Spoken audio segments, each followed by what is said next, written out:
Hello, everyone, and welcome to Blueprint's New Rules podcast.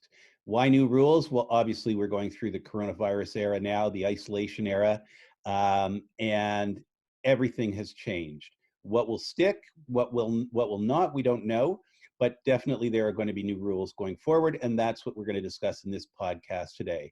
I'm Ian Shamandi. Hi, I'm Ken Aber. And we are the Blueprint Boys, or the 7 words or less guys from Blueprint Business Architecture. And we are introducing new rules as a new service so that we help companies define their new rules. What is going to drive them to change in the future? So what you're going to see in this podcast is you're going to see some examples of the psychological, sociological, and business issues that we go into and how we go into them to try and figure out what your new rules are.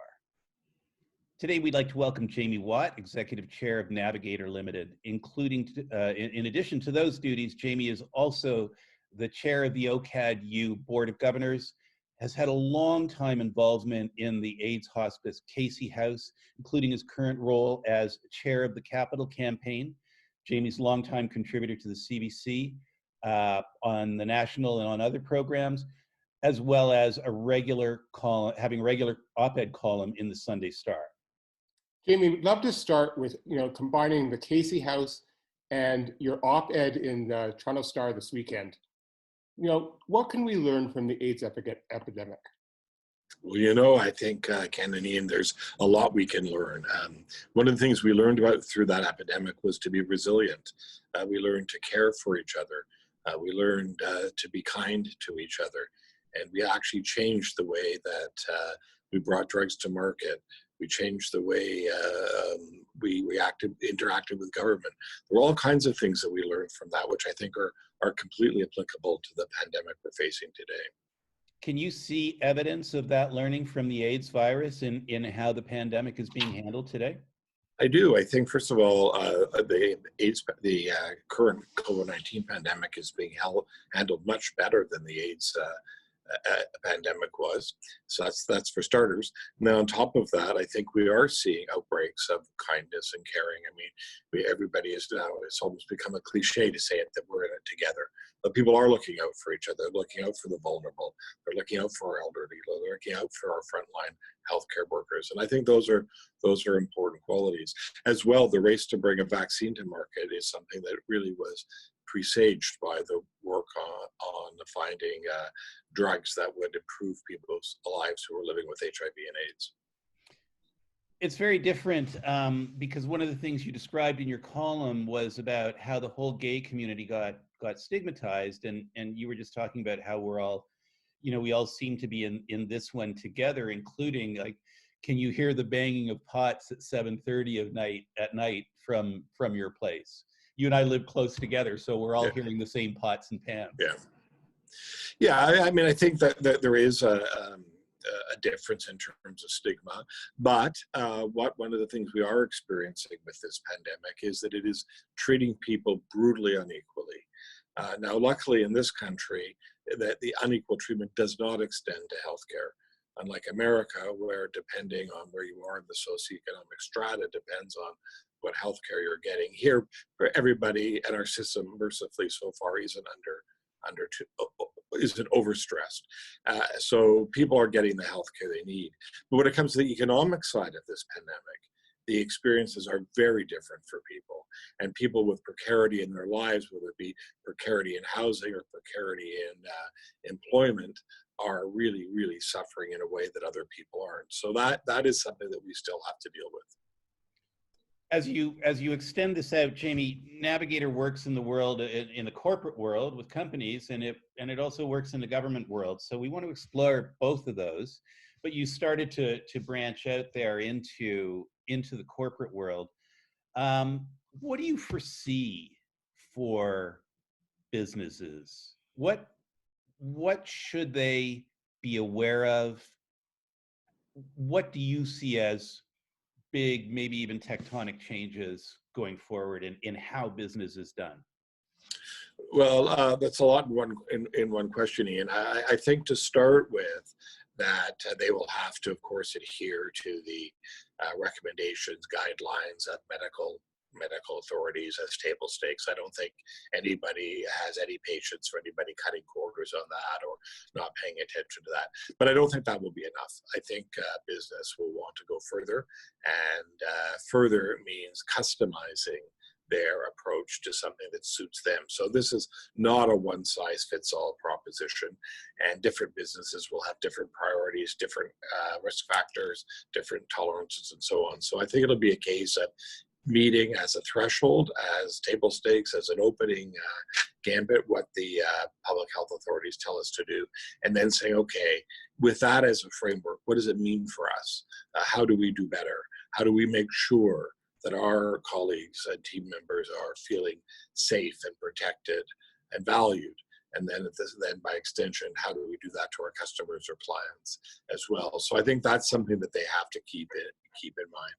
And secondly, if you talk about tectonic shifts and major shifts that have been occurring for some time that I think are about to abut each other, I think things like the inequality movement, the Gilets Jaunes protest in France, the Wall Street protests here in North America, and so on. If you look at that movement, which has been going since the last economic recession, 08, 09, and you put with that some of the work that had been done on the repurposing the corporation, you know, the American Business Roundtable started talking about it, was gaining quite a bit of traction. And I think when you look at those kinds of things that have been moving sort of at a tectonic level, in a tectonic way, those aren't going away. And I think that the importance of those things is going to be heightened for business. I think the silence actually of business in terms of their response to the pandemic has been quite deafening. And I think that there's going to be very interesting to see what people think as we move forward. I mean, government will be out of money. They will have spent everything they have and then some. So we'll have to see. Jamie, one of my favorite quotes of yours is to be defined or define or be defined. And I think, you know, I'd love for you to just talk about leadership and this whole conversation of what are the new leaders looking like? What does it look like for the future, in this world of post-pandemic? What's the world, you know, of define or be defined? Well, I think first of all, we need to look at where people are getting their information and where people are getting their news. And one of the things we know is that people are going online and going to news sources like never before. So all of a sudden, journalism is more important, if not more lucrative. Maybe that has to follow, but it is more important than it's been for a long time. And so if you want to be to define yourself, you're going to have to play in that area. People aren't able to talk to each other, you know, in big groups in the same way they did before. So the media is becoming much more important than it has in the past. So I think that's one of the things that leaders are going to have to take into consideration. I think the other thing that leaders are going to have to do is they're going to have to find the balance between people's desire not to go back to the way things were. Someone said, I hope we don't go back to normal because normal is what got us here. But at the same token, there people will have a craving for stability. They'll have a craving for nostalgia. They'll have a craving for things the way they were, as we all wait with a mask on to go up into the elevators in our high-rise buildings 2 at a time, or some of the other things that we're going to have to do.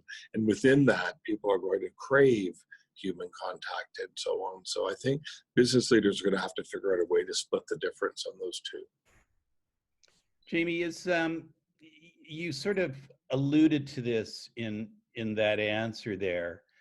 Is the integrity of a brand going to be more important than ever? You were talking about this in relationship to journalism. By the way, I saw an article this morning that said New York Times set a sales record for some online subscriptions, even in the face of falling advertising. But yeah, you really want to know the credibility of your news source. And I'm just wondering if that's going to be the same for all businesses. Do credibility and integrity, is that going to be even more important? I think credibility and integrity will be the platform, but I think brands are going to have to realize that they've come into a new world and a new environment. So for some, that will mean repackaging. Some that will mean delivering services in a different way. Think of airlines. I mean, there's just no possible way that airlines can put people in a 3x5x3 configuration in the back of those planes, right? So no matter how strong the airline brand might be, they're going to have to take that strength, but they're going to have to build on it. They're going to have to change what they're doing. And I think that's one of the things that it's just taking some time for people to sink in, is how much change there'll be and how long we're going to be at it. Jamie, just as a side, you have one of the most beautiful boardrooms in the city of Toronto. Are you ever going to be going back there and spending time together in the near future? Well, I think we will be, but it's going to be very different. You know, when you come in, you will find half of the chairs in our lobby removed. So those chairs that I spent so much time choosing are going to be gone. We put, and it's a bit quaint and old-fashioned, but we put 6 newspapers out in our reception area every day for our clients to read, because especially papers not from Toronto, which they enjoy reading, those will all be gone. There will be no snacks in our boardroom now that are not prepackaged, right? Everything will be prepackaged. There'll be plexiglass on the table for our receptionists. We'll be taking your temperature when you come in. There'll be absolutely no clients in the non public parts of our office. We're lucky in that most of our internal facilities are actually meeting physical distancing requirements as they're configured. But the bathrooms on our floor have to be completely redone. There's a lot of retrofitting that will need to take place. And I think that, and then further, I think that there will be people have used this pandemic to embrace the technology platforms like the one that we're using right now. Last year I did about 120 flights. I don't think there's a chance I will ever do that again in my career. People, who I would have proposed Zoom to, or would have proposed Zoom or Blue Jeans or GoToMeeting or whatever last year, we would have said no. This year everybody's going to say just fine, right? Which has some benefits. There's no downtime. It is. I mean, the kitchen's closer than the food court. Jamie, I'd love to have your thoughts. When you were looking at new business and meeting a new client, the first meeting, a face-to-face meeting, was very, very important. Tell me what the future is going to be when those first face-to-face meetings may not be able to happen. Right. So I think there's no question that first meetings face-to-face are not going to diminish in importance. Just like in our crisis business, there is no substitute when someone is facing an existential threat to their business or their job or whatever. There is no substitute to sitting with them in person. But that's not the test, because that is for sure better. And when possible, that will for sure continue. The test is this a good enough second best a lot of the time?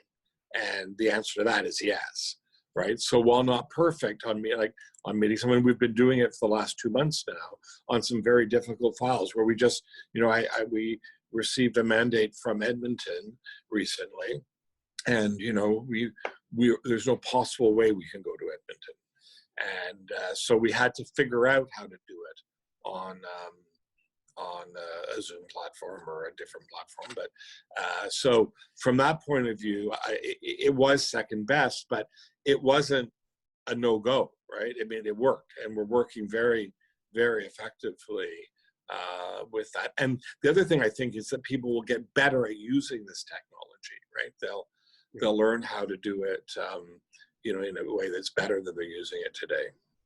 Jamie, one of the things that we talked about in our first podcast was this notion, and you were just alluding to it there, is that there was a primary way of doing things, and then there were a number of secondary ways of doing things if the primary couldn't be done, right? So these video conference programs like Zoom, it was something that you used if you were in a pinch.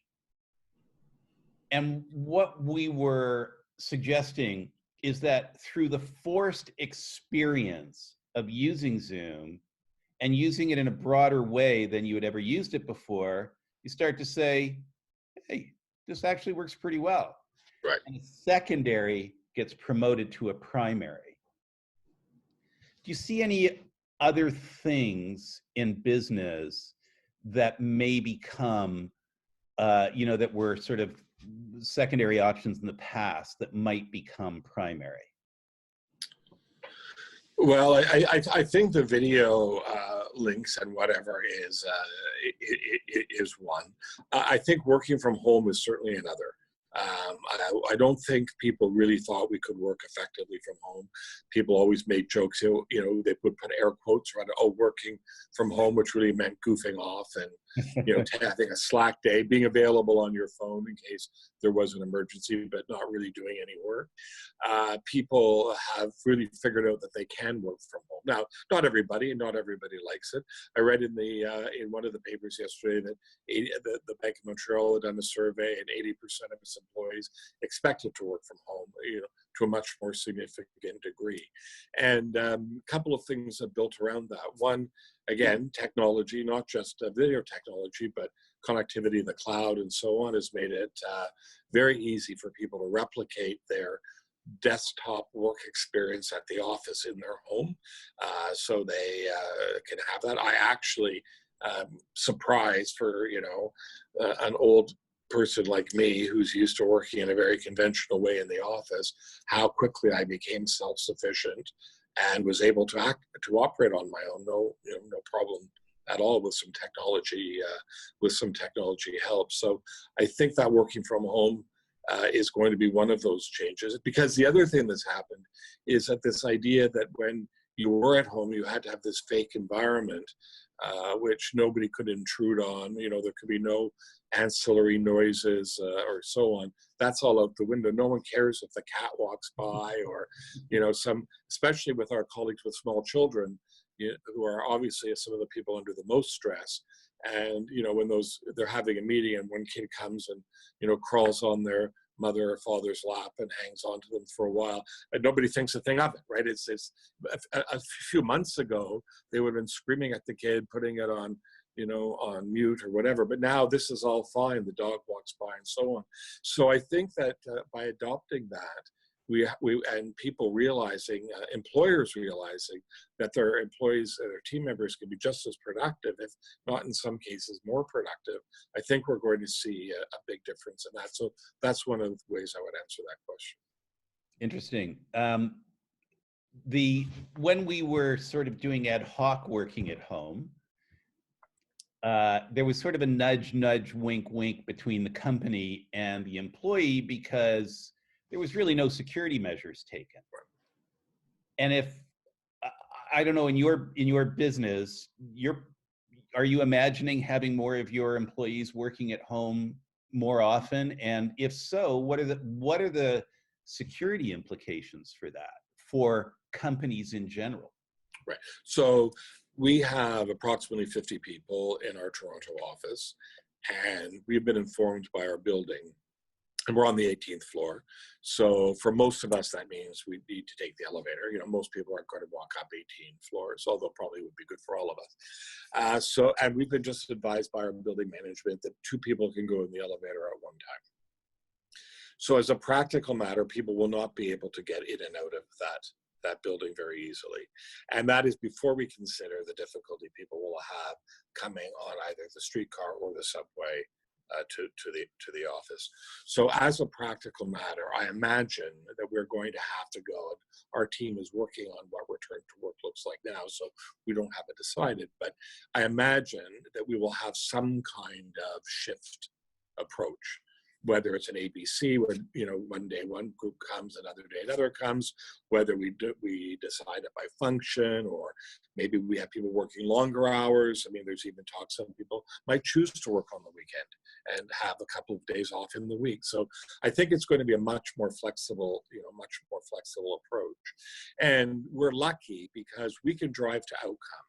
in our business, we don't need to be monitoring what people are doing or standing on top of them. We just know that there's deadlines and people need to meet deadlines. So if deadlines aren't met, well, then we manage to that problem. But we actually doesn't matter to us along the way. So we're actually one of those businesses that is well suited to working remotely, except for the fact that people are missing each other, Right. and they're missing the serendipity of discovery, right? So they're missing walking by, hearing a conversation, butting into that conversation with somebody to contribute.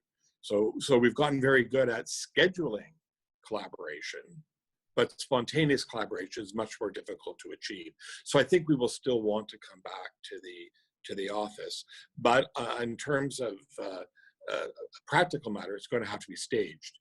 Well, that means then we're going to have to ensure that the security that we have in place, our IT security, is more robust than we'd ever thought of worrying about it before.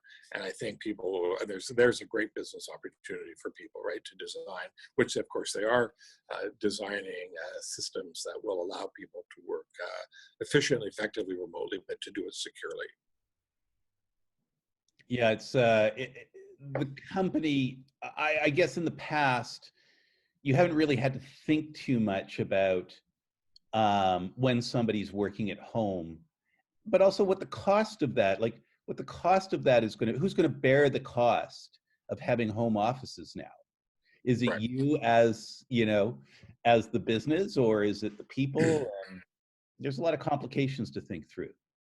There are a lot of complications to think through, and of course, we think about security working at home principally as IT security, but also what about people who are at home walking by and seeing what's on the screen, or walking by on a highly confidential issue and overhearing a conversation?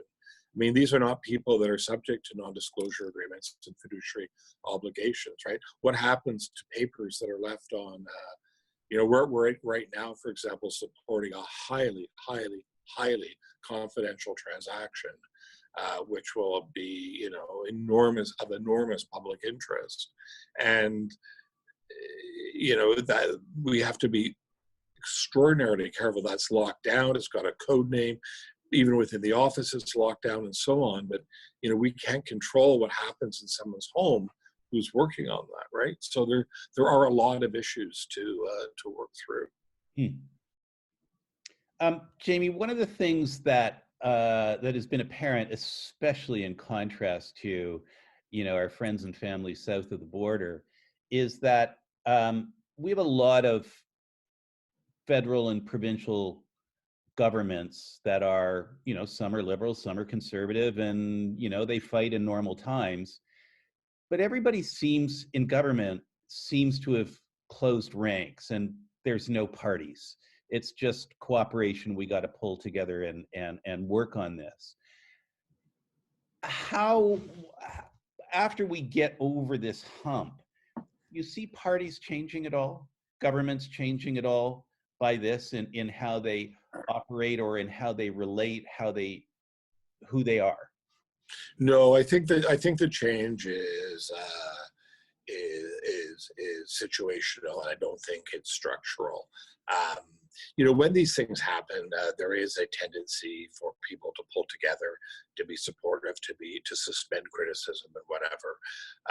That's a normal thing when things go wrong. We see it after 9/11. There's zillions of examples over time, but that tends to be ephemeral. It tends not to last.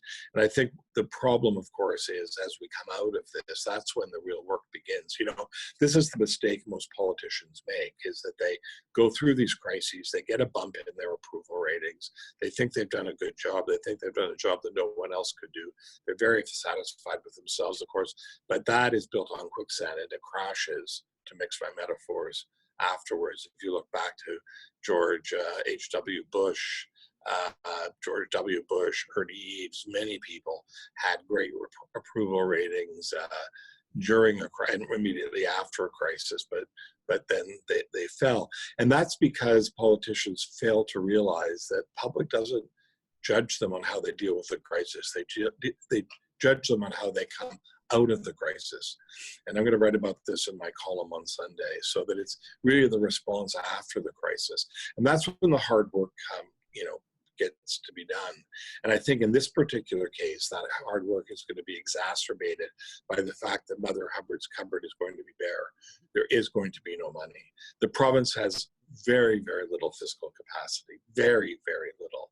And the federal government has, it's used every Energizer ever ready bunny battery ever known to keep those printing presses printing money, right? And at some point, they just can't print any. They can't print anymore. So what's going to happen as we come out of this, and it depends which economist you listen to, but we've got 2, 3, 4, 5, 6 quarters of recession, and we've got very few tools to deal with that. I think when you see those pressures, you're going to see the fissures in the relationships between the governments reemerge. Right. I'd love to ask your perspective. On a global scale, how is Canada doing provincially and federally? Like, how are we doing?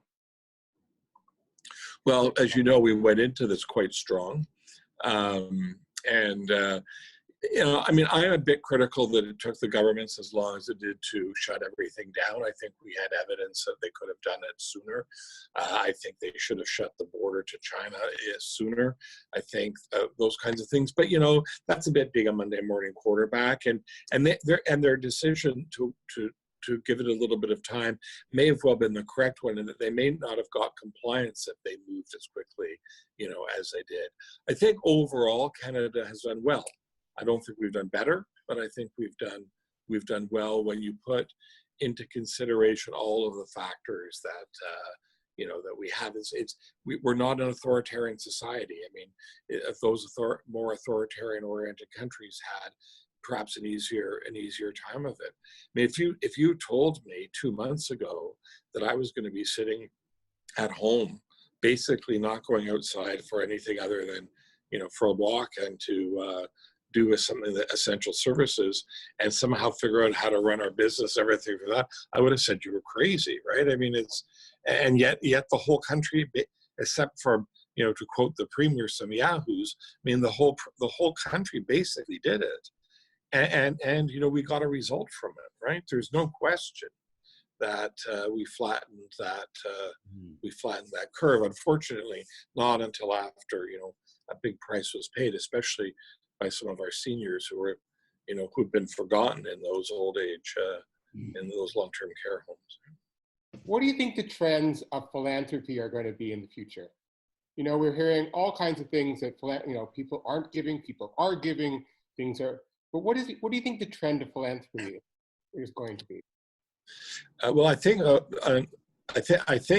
that the philanthropic response to COVID-19 has been underwhelming. To be frank, I think in Canada, for the most part, the response has been left to government. There have been small, in the scheme of things, small philanthropic efforts, small thing here, there, $1 million here, something there. But in terms of major philanthropic rallying to this cause, we have not seen it yet. So I'm hoping that we're going to see that. We're going to see that soon. It's not to say that there haven't been some gifts here and there, but in the scheme of things, we've not seen mega gifts, and seen this as an opportunity for a major transformation of philanthropy. I think the problem that philanthropy is facing right now is that everybody's in a wait and see, pattern. We got through, or we're getting through the crisis, but then after the crisis, there's a second crisis. There's an echo crisis, which is the recession or the depression or whatever it's going to be. And I think people are waiting for that before they actually figure it out on a philanthropic basis. So I think I would answer, it's just too early to tell on that. And I'd love to get your thoughts as the chair of OCAD. The future of education is on everyone's mind. What is going to be happening? How is it going to move forward? Yeah, so I'm very bullish on the future of higher education. I think that no one is better suited to innovate than our institutions, our colleges and universities. No one's better to innovate than we are. We have the smartest people, the best scientists, researchers, and whatever. And so I think that we're going to do that.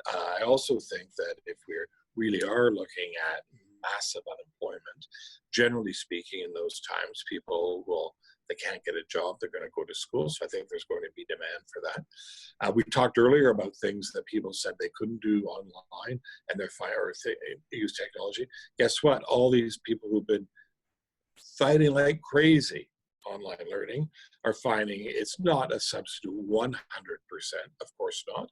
But you know what? A little column A, a little column B works just fine. And so that there are options that people didn't or weren't aware of or weren't prepared to consider before.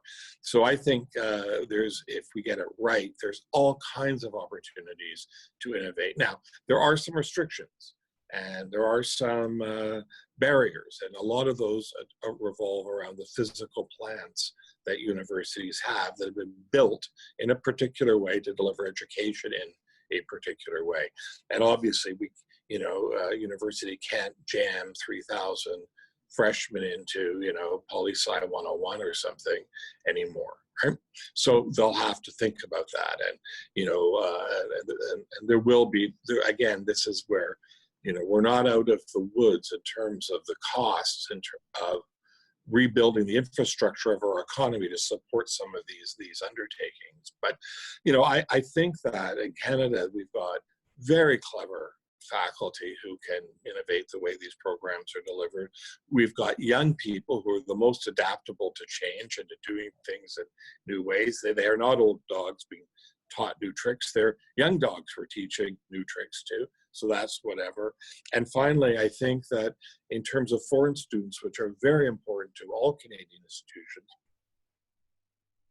it's very unlikely that the United States, which is where they actually all want to go, we're their second choice for the most part, but it's very unlikely the United States will be more welcoming. They're more likely to be less welcoming. So again, that produces another competitive advantage for us. So, and then on top of all of which, I think we've got roles to play from all of our disciplines in terms of solving this, either solving the problem itself, providing a vaccine or other treatments for this disease, or in providing ideas on how we adjust life to take this into consideration in whatever the quote new normal is.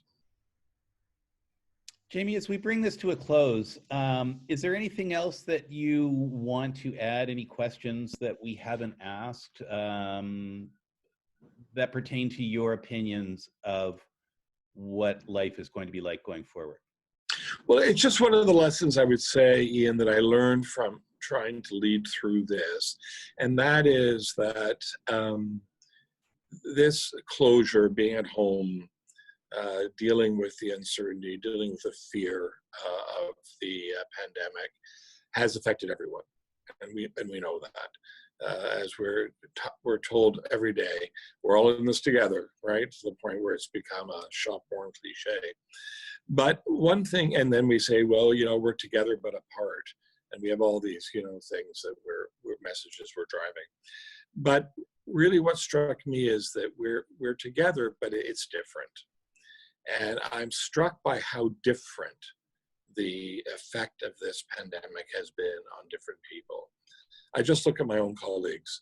I have some colleagues that are worried sick about their parents in long-term care facilities who can't see them and can't even check on them to know how they're doing. Right? I see parents of small children who now for 2 months have been trying to do their work and be teachers and homeschool these kids. And they've come to the conclusion there was a reason they didn't go to teachers college. and they're not very good at it, right? And it's enormously, I think they're amongst the most stressed. And then I look at some of my younger colleagues, who are living in very small spaces, maybe 450 or 500 square feet, space that wasn't meant to be lived in. It was meant to be slept in, right? Because they lived all their lives out with their friends. They wouldn't even make breakfast. They'd walk to work and grab a smoothie on the way. And now they're held hostage in these small places, sometimes two of them on top of each other, producing a whole other kind of stress. So that's one of the things that I have learned through this in trying to support people, is that everyone's stressed, but it's different for everybody. And I conclude from that, that means coming out of it and readjusting and dealing with the new world will be different for everybody as well.